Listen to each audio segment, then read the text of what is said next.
罪臣沈怀远之女沈知微，其父通敌叛国，私泄军机，按律斩。沈知微，17岁，罪臣之女。林昭，我穿越了，没有枪，没有匕首，没有队友。姑娘，别怨我，我刀快。左侧12，右面15，4个亲兵，刀没出鞘，抬高无尺柱，死结但会滑，身体太弱，不能硬冲，3秒解决他，5秒夺刀，下台会被围死，不动也死。53刻到，刀下留人！谁喊的？我喊的。沈知微，你戏弄刑场？没有。那你喊什么刀下留人？我看电视里都是这么喊的，喊完就会有救兵。电视是什么？说了你也不懂。疯了，沈家女疯了！行刑。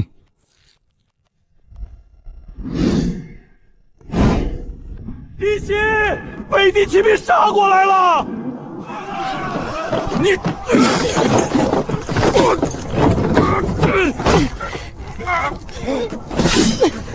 别动，再动我勒死你！犯人反了！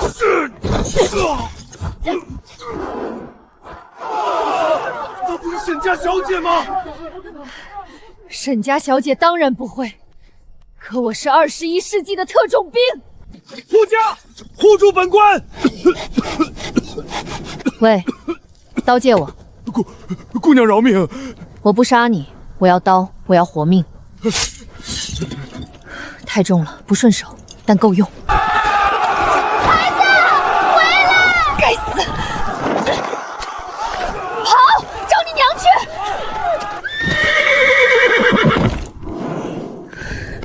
去！骑兵对步兵，不能硬碰。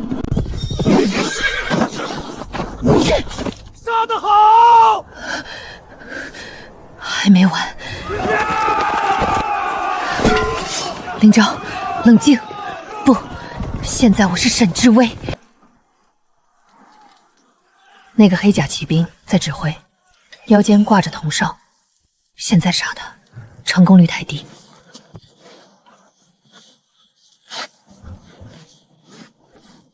你还活着，想继续活吗？看见那个骑黑马的吗？等他过来，拉绳。我不行啊，姑娘，我就是个打杂行刑的。你行刑都行，拉绳不行。要么拉绳，要么等北敌人砍你的头，自己选。我拉。15步，10步，拉！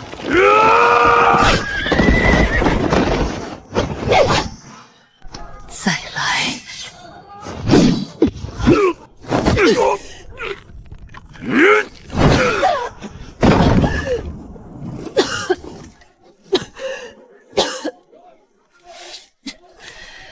力量型。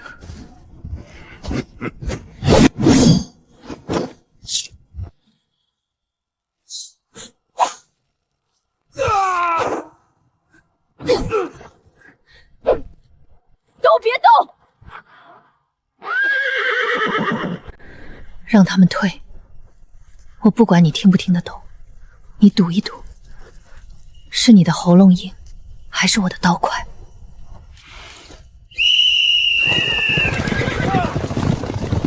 推上去，别让他们跑了！沈家女儿，你知道我？你父亲没有。不是北狄人，是大梁军中的弓。有人不想让他说下去。沈知微，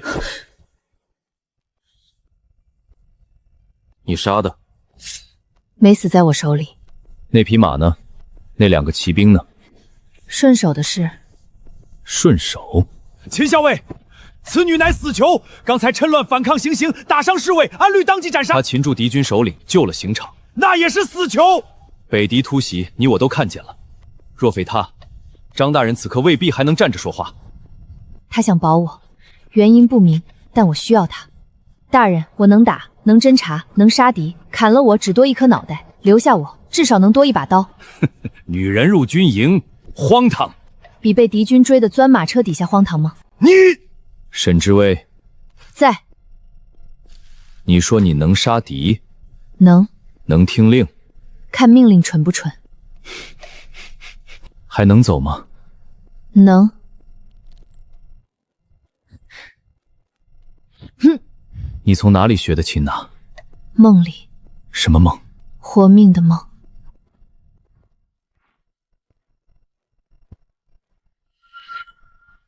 这不是北突突的，是沈家旧部的暗记。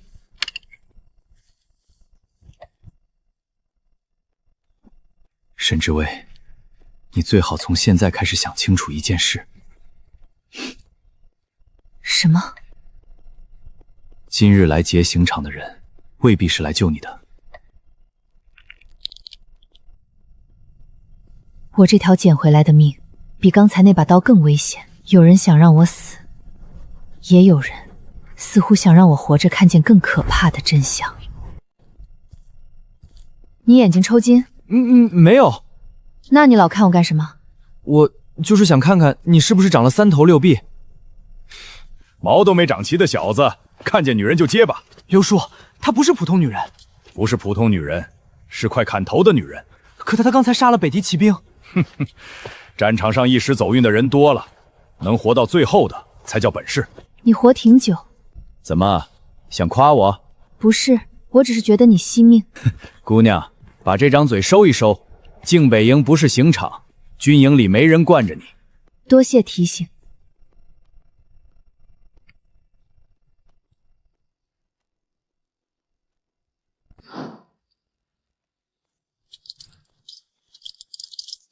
那就是刑场上那个女犯，听说她拿住了北狄的小头目。吹吧，一个女人能拿住骑兵？我亲眼看见的，她一刀砍翻了马腿。她是沈怀峰的女儿吧？嘘，小声点，沈家赛可是忌讳。秦校尉，这是何意？刑场带回来的犯人带到军营，北狄突袭，他与敌交过手，我带回来问话，问话去求王，带到中军来做什么？我要见韩都统。韩都尉正在议事，没空见一个死囚，那就请周树牢通报一声。秦校尉，军中不是你一个人的军中，你想保人，也要看他值不值得保。沈之薇，是。你父亲害死朔北多少将士，你可知道？你能进靖北营，是秦校尉一时糊涂。这里每一寸地都埋过死人，每一口粮都供给守边将士。你一个罪臣之女，若还有半分廉耻，就自己去刑台上把头伸好，别脏了营门。说完了吗？说完了，给晚饭。你说什么？我说给晚饭。从昨夜到现在，我没吃过东西。你骂人有力气，是因为你吃饱。我要听你继续骂。也得活着。放肆！还有水。你，周主簿，他若饿死，确实问不了话。吵什么？吵什么？韩都尉，都尉，就是他。是。刑场上擒了北狄将领，疑似百夫长。都尉，此女身份特殊，不能留。你想怎么处置？3军军前听用，若有用留，若无用斩。你听见了？听见了。怕不怕？怕。倒是实诚。不怕死的人多半没真见过死，我怕死，所以我会尽量活。好，给他松绑。都尉，他若要跑，在刑场就跑了；他若要杀人，方才路上有的是机会。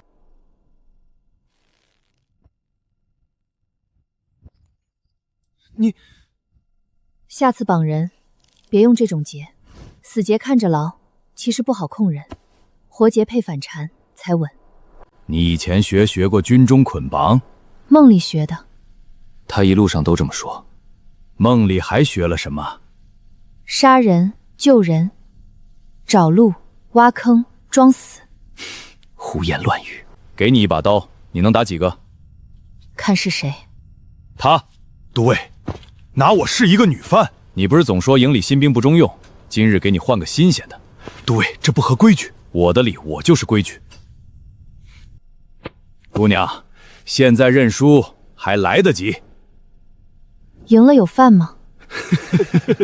有，肉汤。那我认真点儿。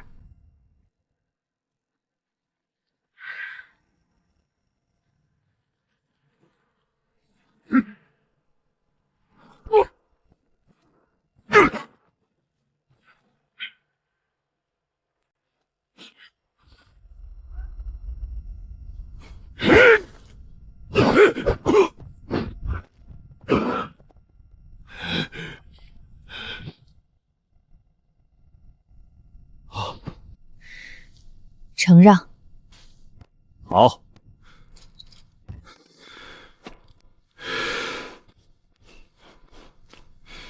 我轻敌了。看出来了，所以你还能活很久。秦燕在，人交给你。3日后若他没用，你亲自送他回刑场。是。若他有用，就让他先当一把刀。你刚才为什么不折断刘老七的手？没必要，我想吃饭，不想结仇。军中不结仇很难，那就先少结一个。你不像沈知薇，传闻中的沈家小姐体弱寡言，通诗书不习武，流放途中病了半月，连囚车都下不了。人快死的时候总会变一变，变得会杀人，变得想活。沈知薇，我不管你从前是什么人，也不管你如今是真疯还是装疯，进了靖北营，你最好记住3件事。你说。第一，不准擅自离营。可以。第二，不准接近军机帐、粮仓、马厩。可以。第三，不准查沈家的事儿。为什么？因为你现在没资格。那什么时候有资格？等你能活过3日。秦校尉，你越这么说，我越觉得沈家的事有问题。有问题又如何？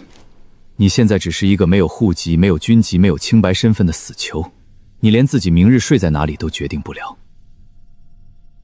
所以你带我去哪里？囚兵营。听起来不是什么好地方。确实是不是？有饭吗？有。那就行。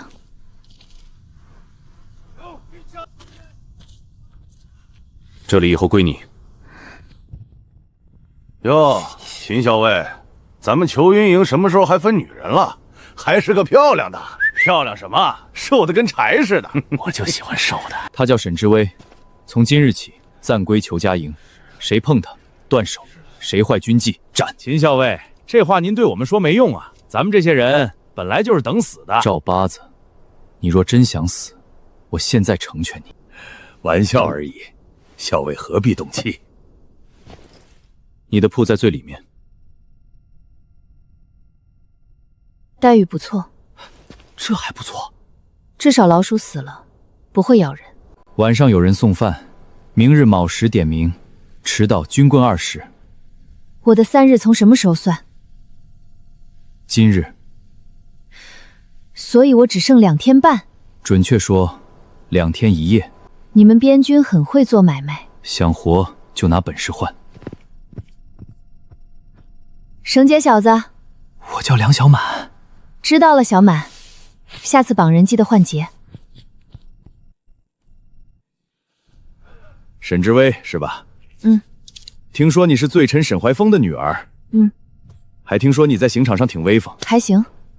在外头威风没用，进了这个帐就得懂这个帐的规矩。什么规矩？第一，新来的睡门口。门口风大。所以新来的睡。第二呢？第二，新来的饭分1半。我饿。谁不饿？第三呢？第三，新来的要知道谁是老大。知道了。知道就好。老大，麻烦你帮我把铺上的梅草换了。你说什么？不是你说要知道谁是老大吗？老大照顾新来的，不应该。你找死！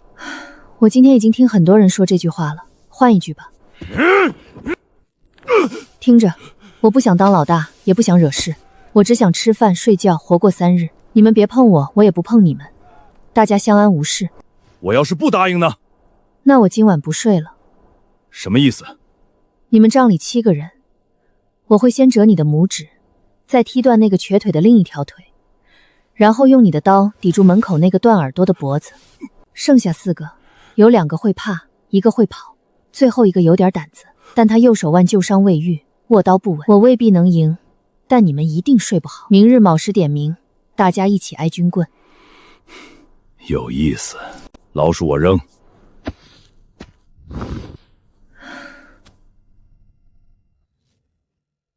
给你。谢了。哼，别谢太早，囚军兵营里没有好人。我也不是。你真是沈怀渊的女儿？你认识沈怀渊？听过。听谁说的？死人。开饭！刚才还一副快死的样子，听见饭倒是快。人可以不争怒气，但不能不吃饭。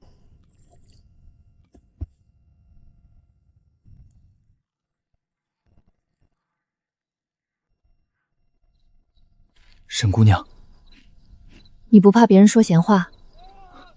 我就是来看看你有没有被欺负。你看我像被欺负了吗？不像。那你担心什么？赵八子他们不是好人，他们都是犯了死罪被发到边军当囚兵的，打仗时冲在最前面，活一天算一天。你呢？我是正兵。看出来了。怎么看出来的？眼神干净。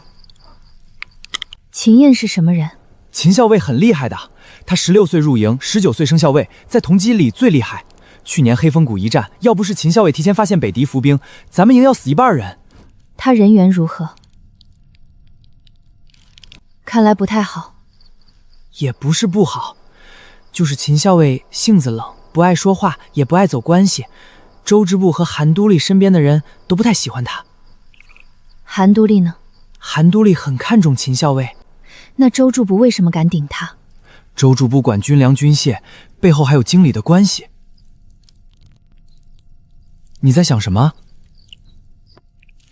在想着周泰熙。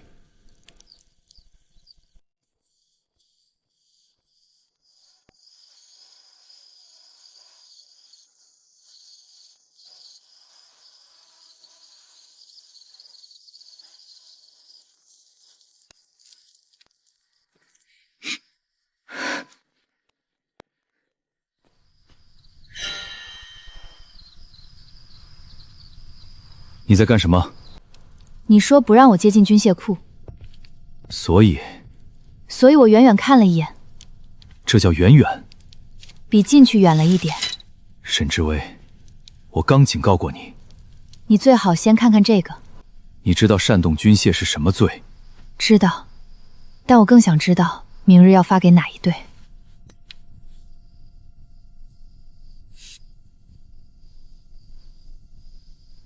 这不是库里的箭，箭杆是你们的，箭足被人换了，淬过毒，不是为了射敌军，是为了让伤口溃烂，让中箭的人死得慢一点。这批箭明天发给谁？发给你。明日卯时，我带赤袭出营探北线。多少人？277，包括梁小满。包括。有人要害你，也可能是害你。你刚进营，今晚就发现军械有问题。若此事闹大，周主簿第一个会说是你这个罪臣女潜入军械库，意图陷害边军。看来我这条命挺值钱。你现在知道怕了。不好了，周主簿死了。秦校尉，沈之薇也在。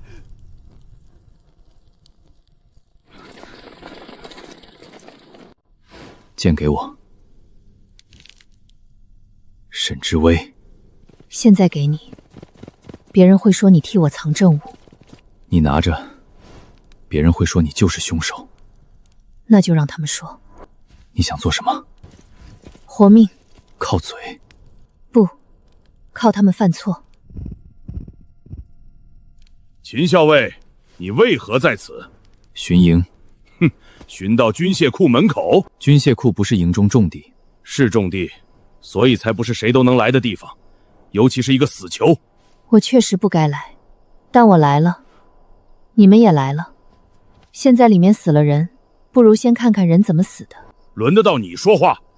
轮不到，所以你们进去吧，我在这里等着。把他拿下！许坡，你敢？秦燕，周主簿死在军械库，他一个刚进营的死囚又鬼鬼祟祟出现在这里，你还护他？我说了，我巡营至此，那更巧了，人死了，你在，他也在，你们两个都脱不了干系。许校尉，闭嘴！你说周主簿死了，你亲眼看见了吗？里面的人喊的。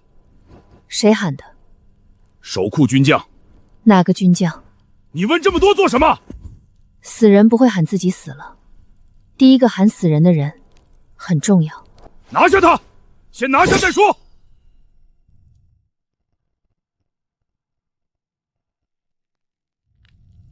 哼，押进去。别乱来。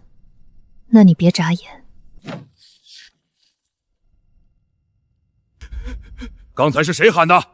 是老钱喊的。我进来就看见周伯倒着，我不喊人，难道看着？你第一个进来的，关你什么事？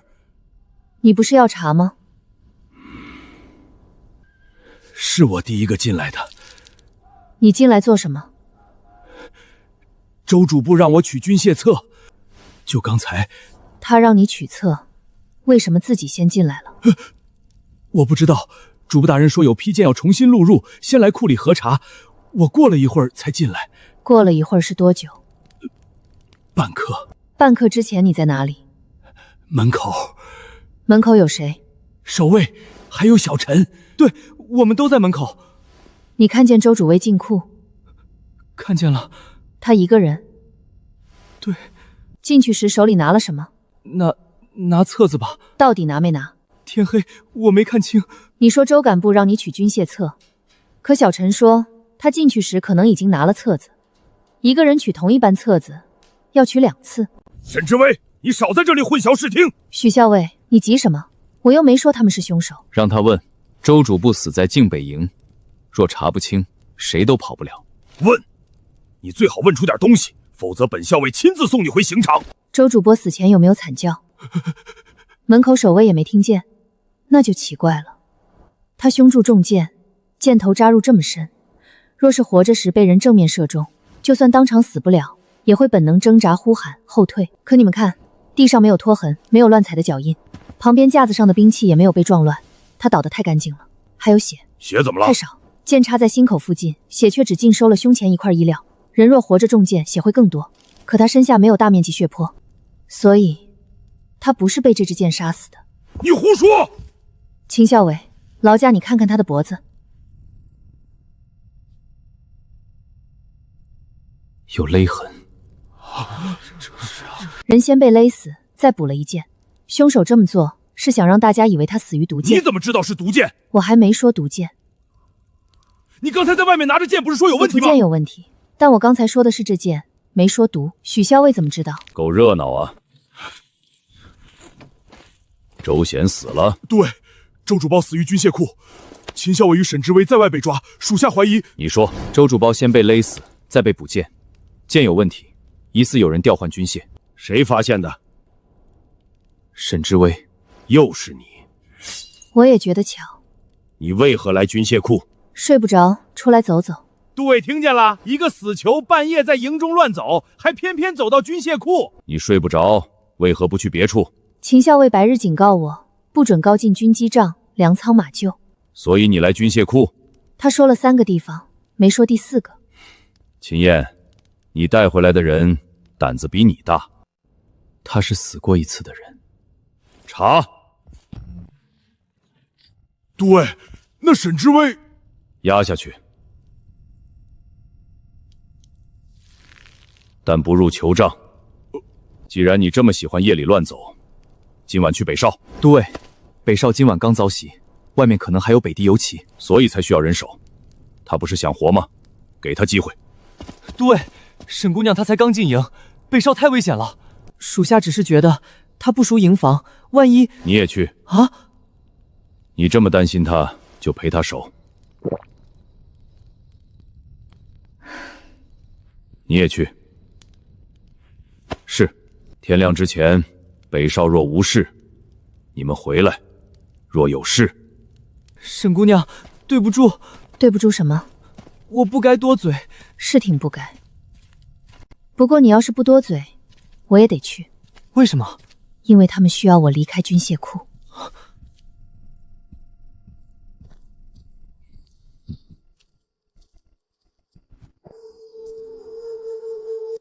怕吗？你们古代人是不是只会问这一句？古代人？我说你们军中人。北少不比刑场，刑场人多，乱中有生路。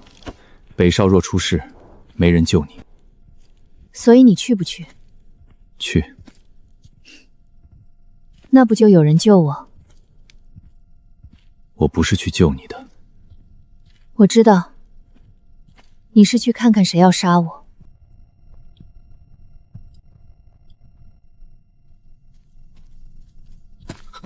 你怕黑？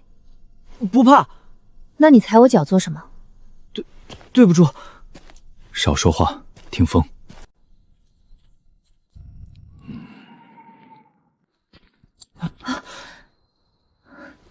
别出声。谁？荀少。秦校尉。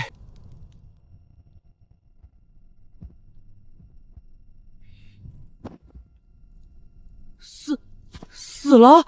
怎么会？刚才还好好的，他刚才还跟我说话。刚才是多久前？半刻，不，1刻。我打了个盹儿。少尉上睡觉，军棍40。校尉饶命，我不是故意的，是太困了。你困多久了？什么？从什么时候开始困？吃完晚饭后就困，眼皮沉得厉害。你喝过水？喝了。他也喝了。有药？有，让人昏沉的东西，剂量不重，不会立刻倒，只会犯困。这个人没死多久，杀他的人应该还没走远。被敌人？不一定。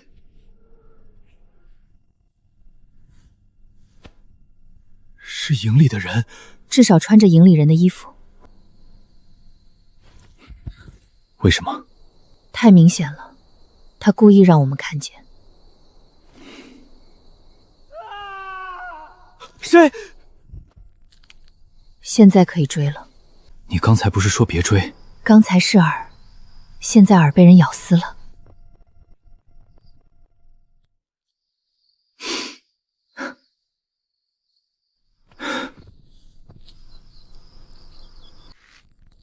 别碰！谁杀你？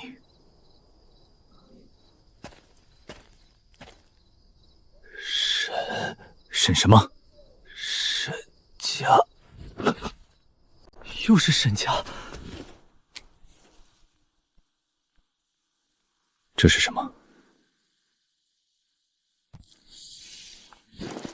今夜子时，取沈氏女头颅，悬于北少。沈姑娘，他们说的沈氏女是你吧？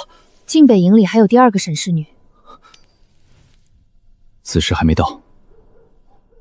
快了，最多1刻。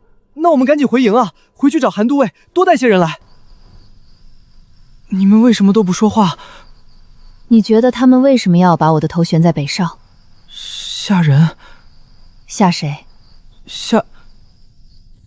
吓营里的人。我今日刚进营，先在刑场杀了北敌人，又在军械库发现毒箭。现在我要是死在北少，头被挂起来，所有人都会乱想，会说你真是妖女，也会说我畏罪逃出营，被北敌人割头，还会说秦校尉手少不利，害死侵犯，也可能说秦校尉与我勾结，半夜带我出营，结果灭口。不管哪一种，明早晋北营都会乱，所以才要回去啊！这里至少有火堆、哨楼、矮墙、卵石，能借地形。回营路上只有荒地，连藏都没地方藏。那我们怎么办？等他们来砍你的头？对。沈姑娘，你是不是刚才撞坏脑子了？有可能，但现在没有更好的办法。说你的法子。他们让这个人送信，说明他只是传信的，不是最后动手的人。传信的人被灭口，说明动手的人就在附近，而且不想留下活口。所以真正来取头的人，一定会确认我死没死。若他们不上钩，那就让他们上钩。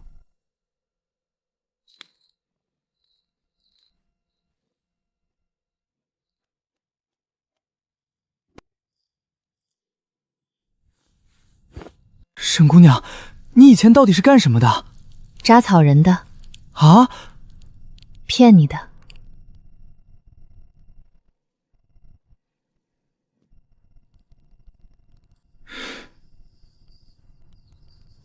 我能行吗？你只需要往火里添柴。万一他们先杀我呢？那你就喊。喊什么？随便喊娘也行。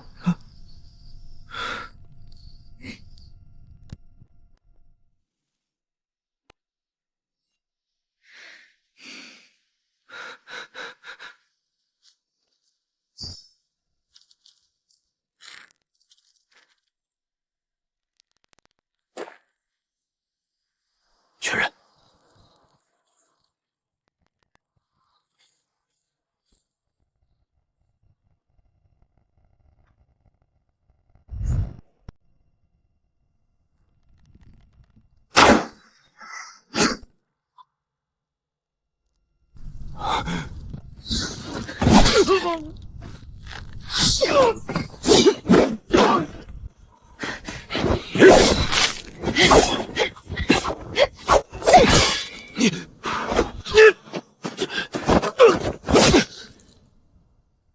别动！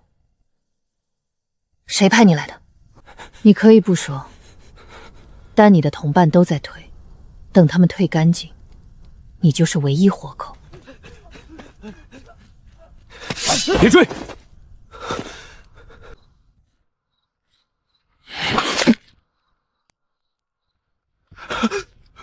毒药！差点。死士。军中死士。别这么看我，你刚才要取我的头，我只是陷你下巴，很客气了。沈姑娘，你管这个叫客气？当然，不客气的话，他现在已经不用说话了。北狄皮靴，大梁军刀，营中步法，你们到底是哪边的人？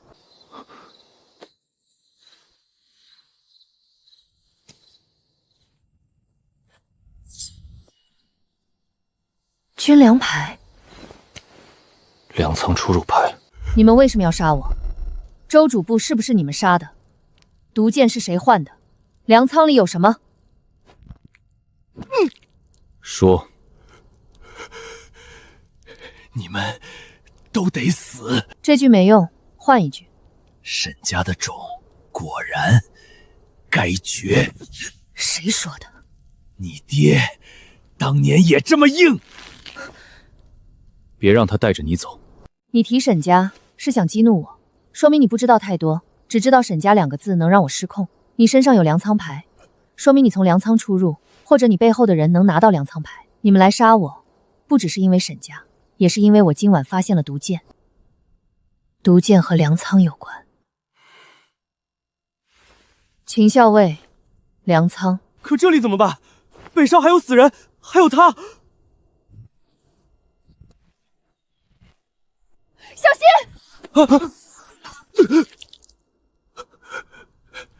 来不及了。什么来不及？粮已经出营。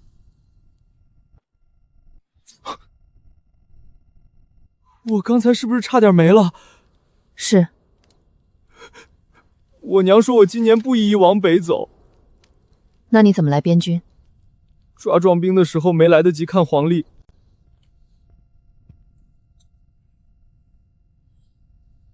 营中的箭和周氏帮胸口那只一样，同一批。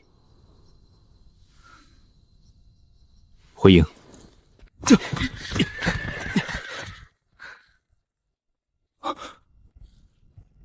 开门。秦校尉，韩都尉有令，夜少未到卯时不得擅回。这……开门。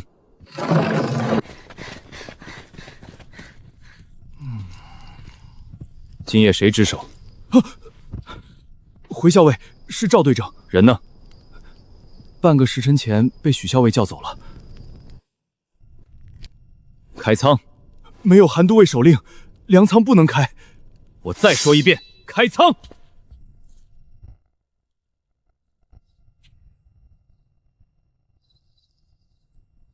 他说晚了。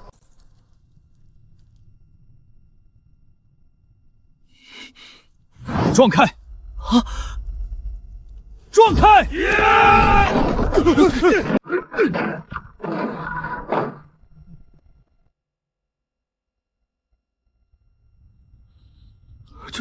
这怎么可能？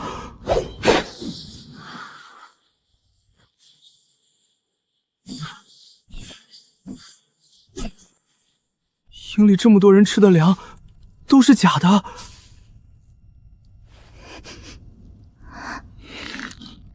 查后舱。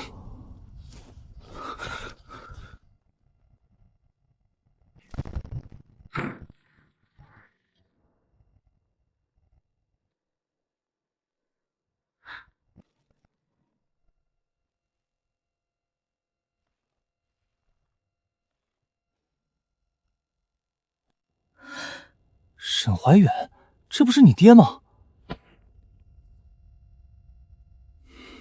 秦校尉，你知道这是什么意思吗？要么这本账是假的，要么我爹的死是假的。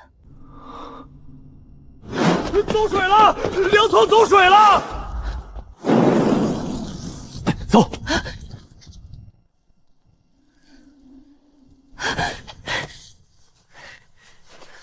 沈姑娘，烧起来了！你疯了！这东西比我命贵，命没了，账册给谁看？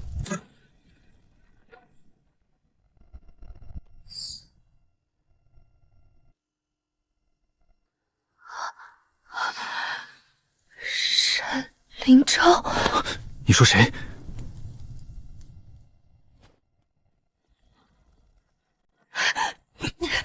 娘庄要塌了！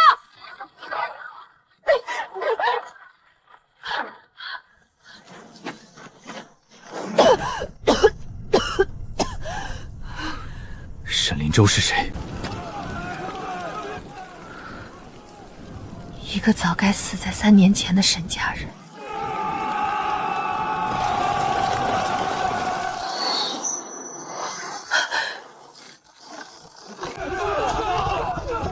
沈知微夜闯粮仓，盗取军帐，纵火毁粮。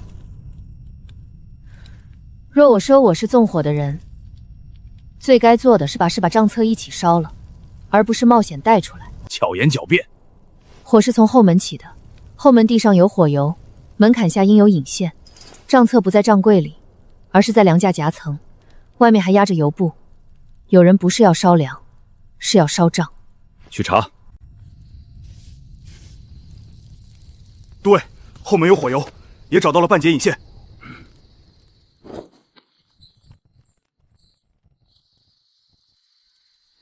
3个月的军粮都对不上账。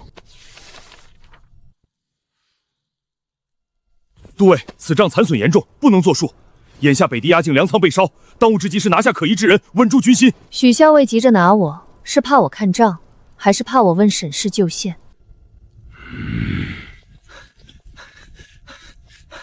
对，西门出事了，许校尉的人带回3车东西，说是在西门外截住沈家余孽。他们说沈姑娘与人里应外合，烧粮仓，偷军粮。去西门。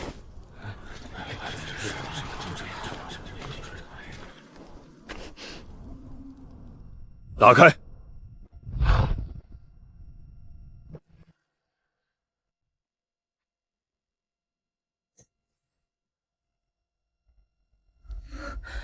这不是粮，车上这些东西是有人提前从营卫进来的。你胡说！那你解释，你说他们偷运军粮，为什么车上没有粮？你说他们是沈家余孽，为什么车里有北敌人战甲？你说你拼死夺回军粮，为什么连车上装的是什么都不知道？拿下！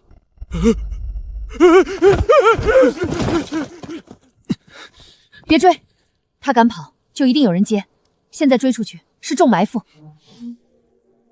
对，北敌前锋压到北墙壕沟外，正在填沟。秦燕，封存3车政务，何猛守西门，其余人上北墙。是。沈知微，你能看账，也能查这些东西。能看出一点。求兵营10人，暂归你调。守住这一战，账册和西门政务都交你查。是。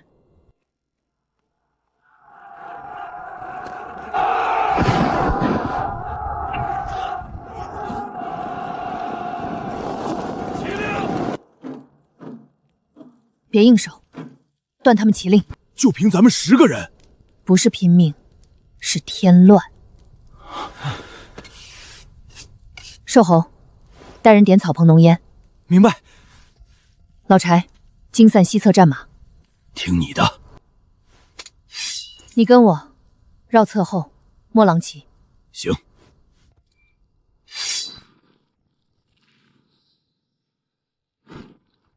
老柴呀！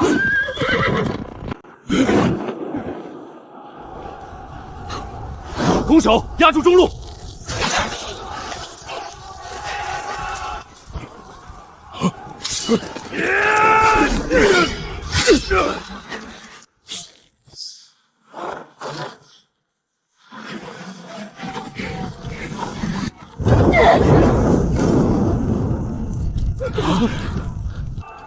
狼旗倒了，北敌乱了。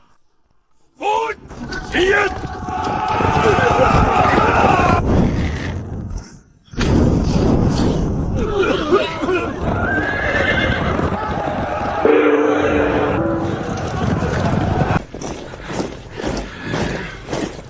头儿，咱们赢了。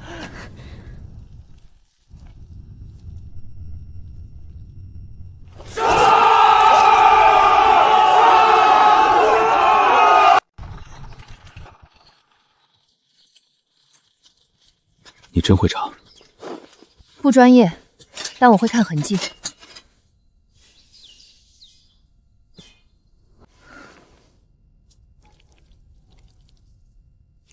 北边哪里有黑泥和松针？黑松沟，黑松沟离营20里，早年是旧哨点，后来废弃了。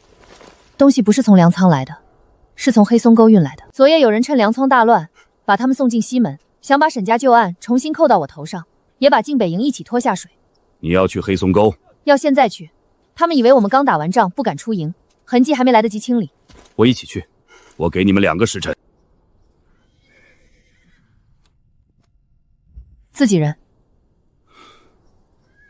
黑松沟附近确有车辙，还有新岩的火坑，我去过，但里面的人已经走了。带路。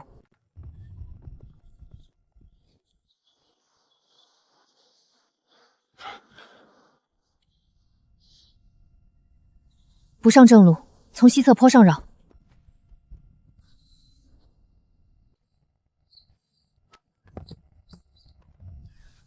抓活的。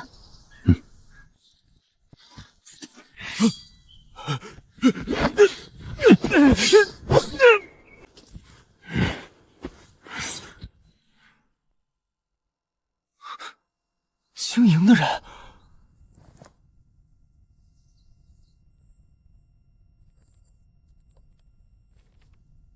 这是要把你、秦校尉和韩都尉一起拖死。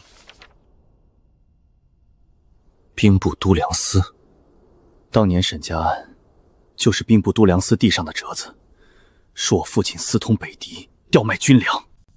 是谁？许崇礼，许彪的叔父，如今在京任兵部右侍郎。回营。有埋伏。别追，他们要引我们近邻。这些人熟得很。沈家旧部里有叛徒。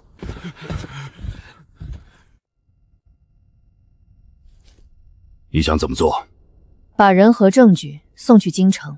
京城可是他们背后的人，所以才要去。边境查不完这个案子，若我们私下审，他们可以说我们屈打成功；若人死在营里，他们更能反咬晋北营灭口。只有带着证据进京，才能逼他们在明面上接招。你要借案进京？是。粮仓旧账、3车政务、黑松沟铁牌、沈字毒箭，都指向京城。沈家案不是边境一桩旧案，而是有人借军粮做局，害了沈家，也害了朔北军。你若进京，靖北营未必护得住你。我知道，你可能回不来。那也要去。为什么？因为他们还在用沈家的名字栽赃，我要让他们不敢再用。明日一早，京中都粮使会到靖北营查粮仓火案，你要进京，就从他身上开刀。是。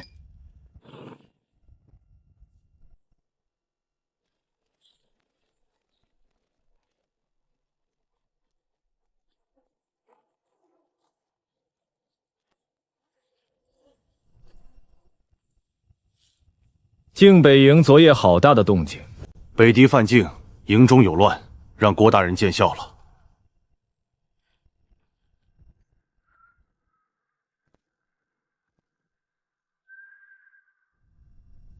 这位就是沈怀远之女，沈之薇，现任少长。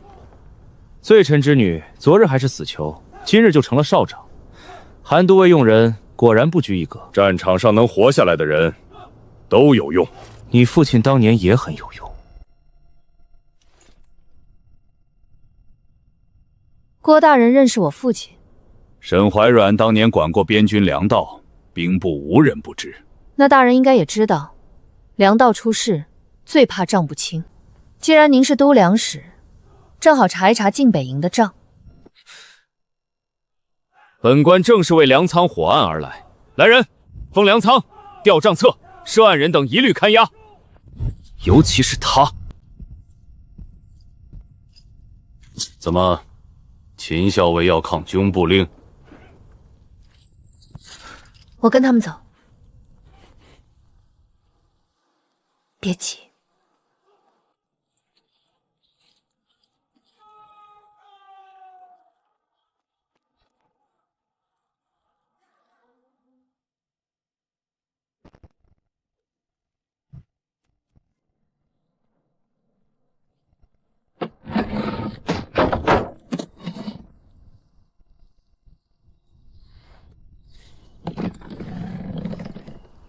韩都督尉，这是什么？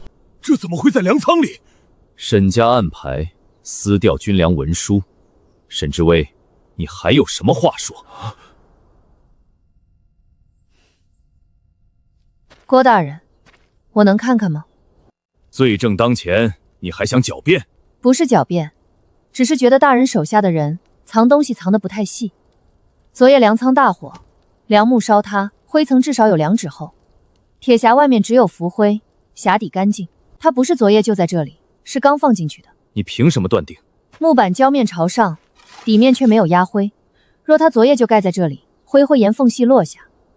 可下面土层是新翻的，边缘还湿。你手上有湿泥。秦燕，你敢动本官的人？他先拔刀。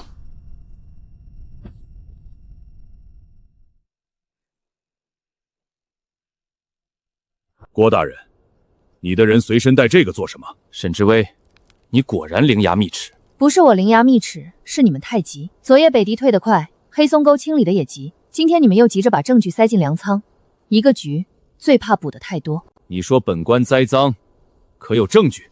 有。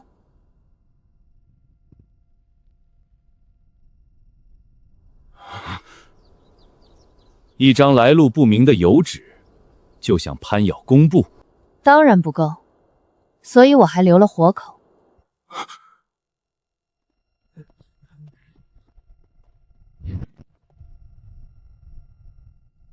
你们认识吗？秦燕，左3，右2。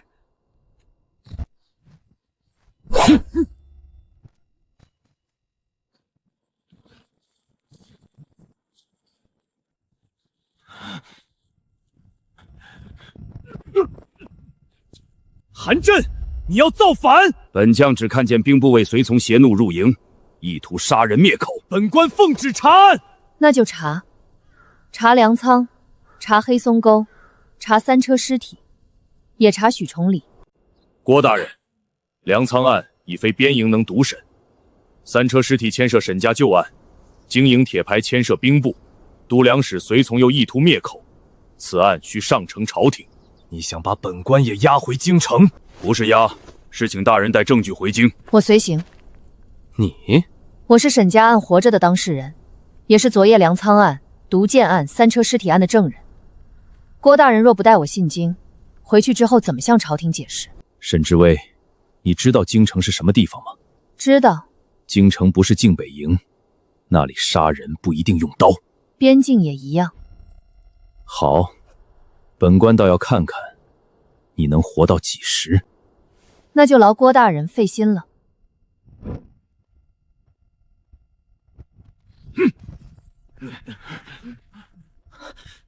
头儿，你真要进京？嗯。我能跟你去吗？你留在境北营。我能跑，也能计划。所以你更要留下。我进京后，营里一定还会有人动手。你跟着秦燕，把每一件异常都记下来。是。那我呢？我可不是秦校尉的人。你跟我走。进京？怕了？怕，但我想看看京城的刀是不是比北狄的快。京城不比战场简单。我知道。郭远不会让你安稳到京。所以我需要你教我一件事。什么？京城官场的规矩。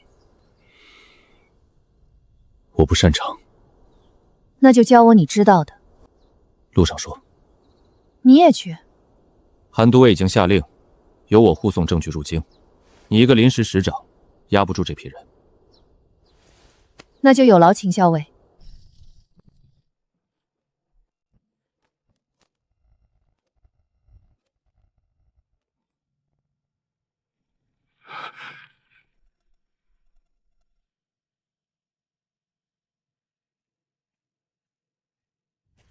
你这一去，若能活着入京，沈家案才算真正开局。我会活着。这是昨夜北墙战报，你斩其有功，我已写明。进京后，若有人只拿你罪臣身份说事，就把军功摆出来。多谢都尉。别谢太早，军功只能让他们暂时不敢杀你，不能让他们不想杀你。够了。去吧。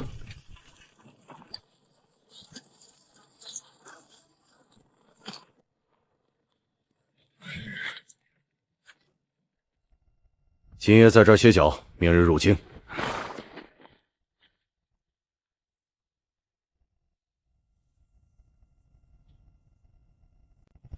今晚别睡死。你觉得郭远今晚要动手？不是觉得，是一定。明日一入京，证据进了刑部，他明面上就不好动手。他要灭口，只剩今晚。京城人杀人还挑日子啊？他们挑的不是日子，是地方。青石驿站3年前换过老板，新老板是兵部的人。你早知道？刚查到，郭远选这里，不是随便选的。他选这里，是因为这里能配合他。我已经安排人守正午巷。最危险的不是正午，是活口。你怀疑他们会杀活口？会，也会杀我。你打算怎么做？换房间。你要拿自己当饵。他们不动手，我们进京后更被动。今晚让他们动，才知道京里还有谁怕我活着。太险了。哪一步不险？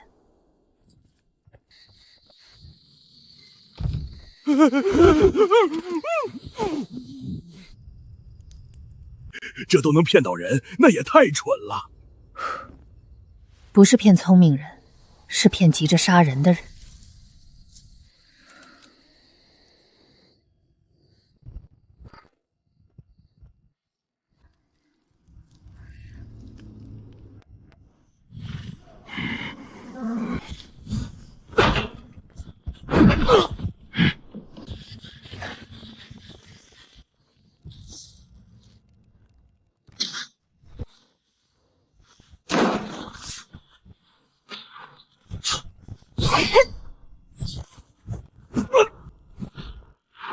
拿下！有刺客保护郭大人！沈知微勾结贼人，想劫走朝廷要犯，杀！果然在这儿等着呢。秦燕，护活口。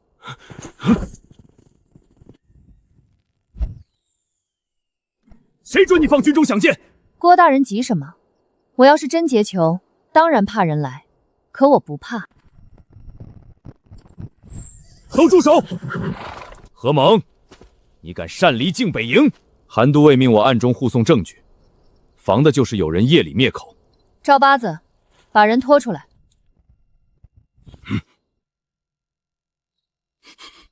认得。京中死士没隐卫，谁养的？明面上早裁撤了，可当年他们隶属兵部暗司。一个刺猬就想咬到兵部头上？嘴里还真藏东西。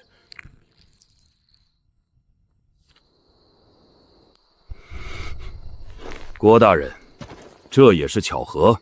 刺客夜袭驿站，本官也差点遇害。至于这绢布，也可能是贼人故意栽赃兵部。郭大人说的对，这东西单独拿出来确实不能算铁证，但东陵外的马蹄印，不除新备的火油，一族半夜敲锣的时辰，还有郭大人护卫直奔马仆的证词，可以一起算。我不知道。你知道，不然刺客不会避开前院巡哨，直接进后院东厢。搜驿站，后厨一陈房，一个地方都别漏。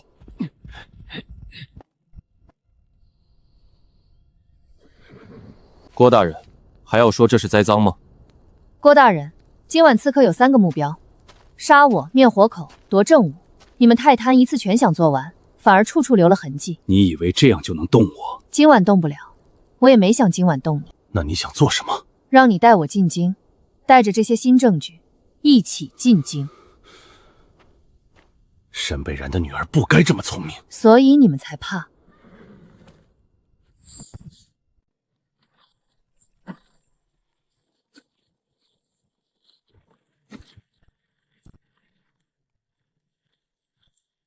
沈知微，进了这道门，你就不再有靖北营护着了。郭大人说反了，进了这道门，该怕的人就不是我了。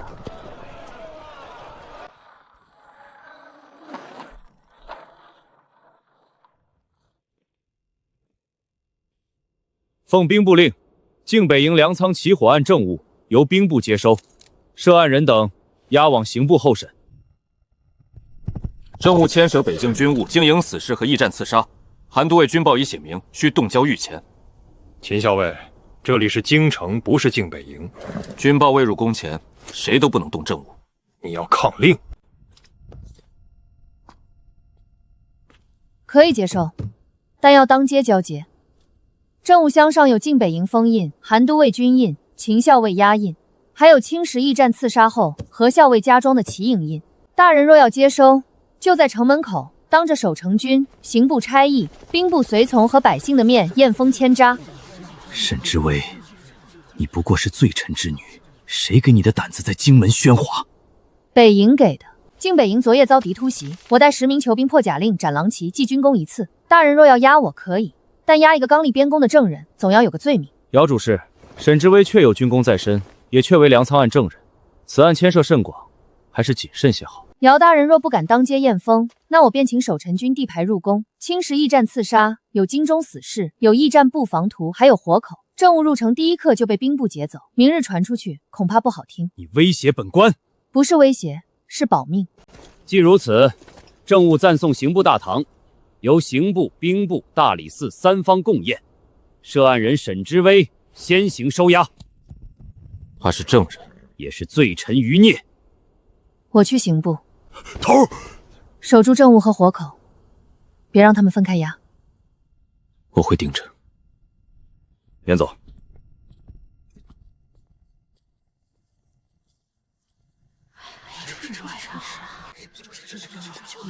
通敌，罪该万死。沈家完了。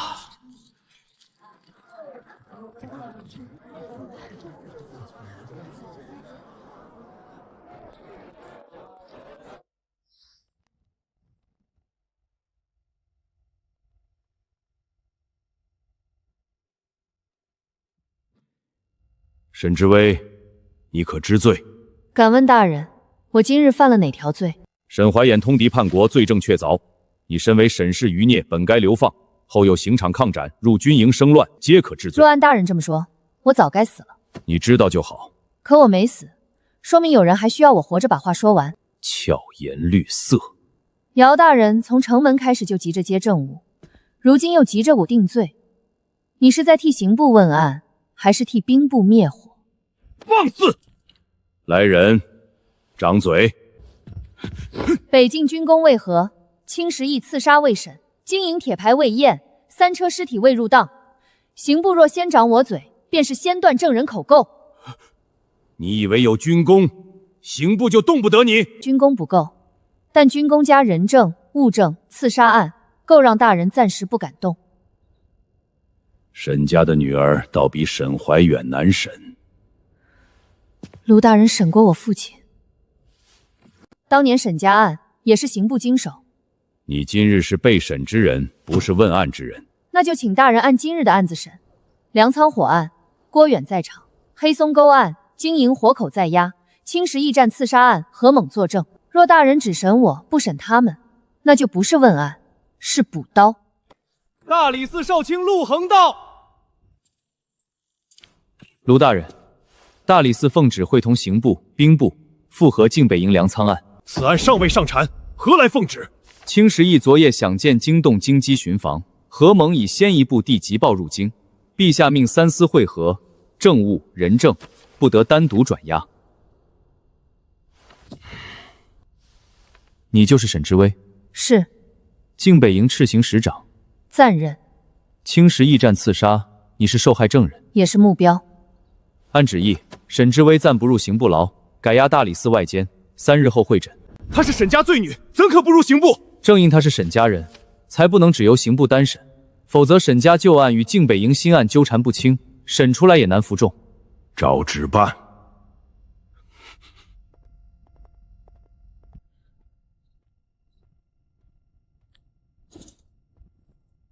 政务已入大理寺封库，活口由何猛和大司共同看押。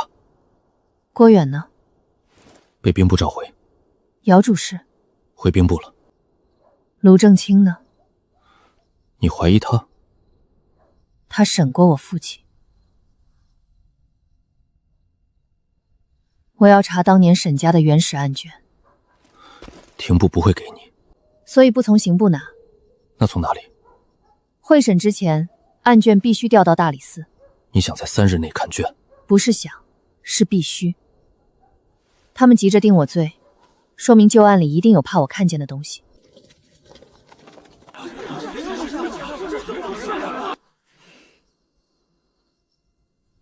3日之内，找到沈家案真正的切口。